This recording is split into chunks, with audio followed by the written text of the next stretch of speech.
On Christmas Eve, 1945, a family of 12 went to sleep in Fayetteville, West Virginia. The eldest son was away serving in the military. 11 remained in the house that night.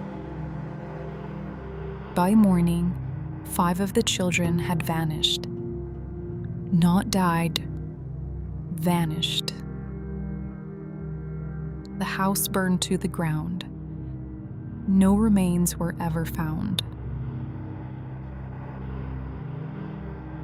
George and Jennie Sodder had built a life in America. Immigrants, hard workers, 10 children, a house they were proud of. That night, the older children stayed up late. George went to bed around midnight. Jennie followed shortly after. Then sometime in the early hours, fire. George woke to smoke. He got 4 of the youngest children out. Then he went back. The staircase was already gone. He tried to reach a ladder he kept outside. It wasn't where he'd left it.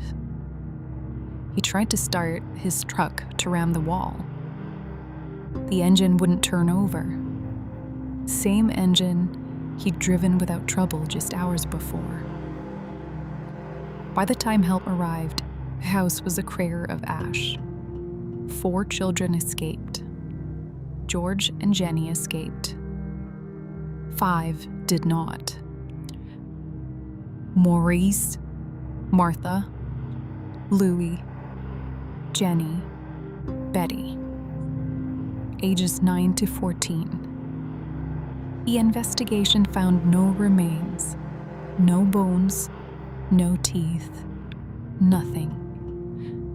The fire marshal called it accidental. Case closed. George Sodder refused to accept it.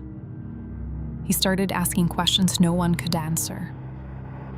Why did the phones go dead before the fire spread to the lines? Why were the fuses intact? No electrical failure of any kind. Why did a neighbor report seeing a man in a car near the house that night, watching?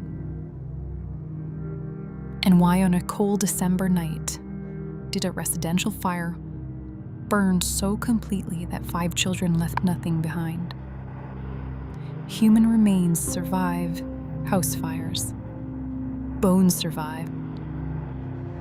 Teeth survive.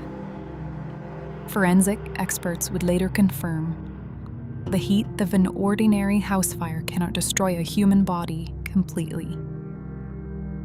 Something was wrong.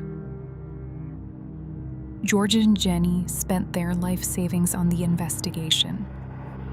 They erected a billboard on Route 16, a giant photograph of the 5 children, a reward, a plea. It stood for years, a monument to a wound that never healed.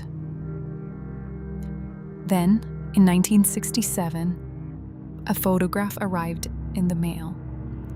Anonymous, no return address.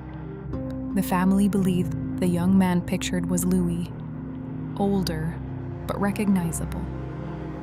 On the back, someone had written 4 things: a name, a phrase, 2-letter number combinations. The meaning of those words has never been decoded. Theories multiplied over the decades. Some believed the children were taken, kidnapped before the fire was set as cover. Others pointed to George's outspoken criticism of Mussolini in a town with a significant Italian immigrant community. A warning, a punishment. One investigator claimed a local figure had threatened George in the months before. None of it was ever proven. George Sodder died in 1968. Still searching. Jennie died in 1989. She never stopped believing her children were alive somewhere. The billboard stood until after her death. The official record says, "Fire, accidental, closed." The evidence says something else entirely. 5 children, no remains. An anonymous photograph.